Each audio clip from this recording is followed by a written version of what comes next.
Magandang hapon mga ka-idol. For today's video, gagawa tayo ng Ninja account natin sa YouTube. So, tuturuan ko kayo steps by steps paano gumawa ng Ninja. Kung di pa kayo nakapalo, like and subscribe, baka naman paki-click ng notification bell para laging updated sa mga latest updates. Huwag na natin patagalin ito. Let's go! Siyempre, una natin gagawin, buksan natin ang cellphone, tapos punta tayo sa YouTube app, then i-click natin itong icon sa upper right corner ng ating YouTube app. Makikita natin dito yung account or Gmail account na nakalagin sa atin.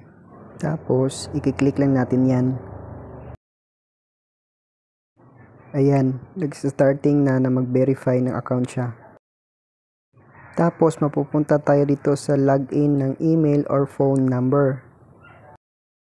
Ngunit ating gagawin is pumunta tayo dito sa create account, tapos may lalabas na for myself at to manage my business. Ngunit ating gagawin ay i-click natin tong for myself. Tapos mag-create tayo ng Google account. Tapos hinihingin niya first name tsaka last name, pero sa last name optional siya. So nilagay ko dito yung full name kong Eliomar Jade tapos Lagrama. Ilalagay rin dito sa atin yung month, day at year kung kailan tayo pinanganak. I choose my birthday, December. Tapos nilagay ko yung birthday ko 18 at year na 1995. After ng birth date, hinihingi rin niya yung gender natin. So, pwedeng female, male, or etc.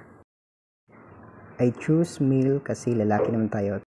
Tapos, magsasuggest si Google ng ating pwedeng gamitin na Google name or Gmail address.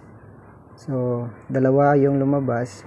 Pwede mo yung ma-apply o pwede ka rin gumawa ng sarili mong Gmail account.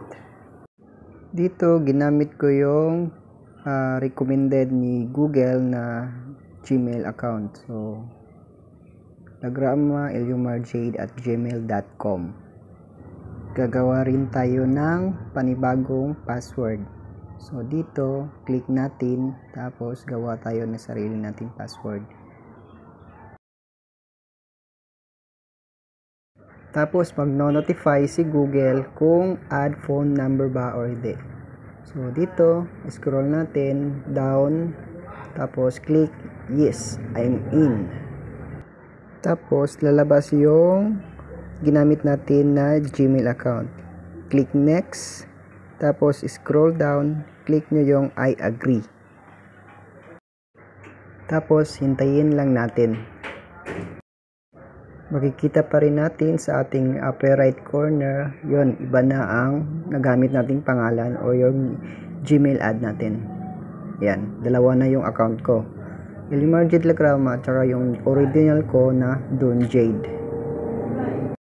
Itong second account natin na ginawa, pwede natin tong i-rename kung anong gusto nating pangalan or ilagay dito. Click natin tong your channel. Tapos, pwede na natin change profile, change picture, or change natin yung name ng YouTube natin. So, from Eliomar Jade Lagrama, change ko siya sa Ninja ko ng Ninja ni Don Jade.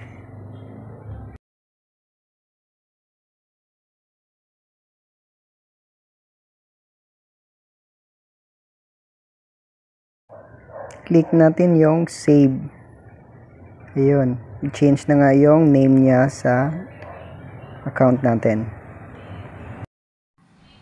So, ayun, meron na tayong bagong account na Ninja ni Don Jade.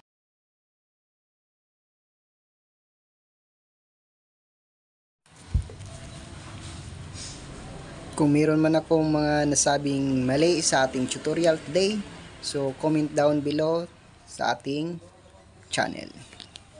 Thank you.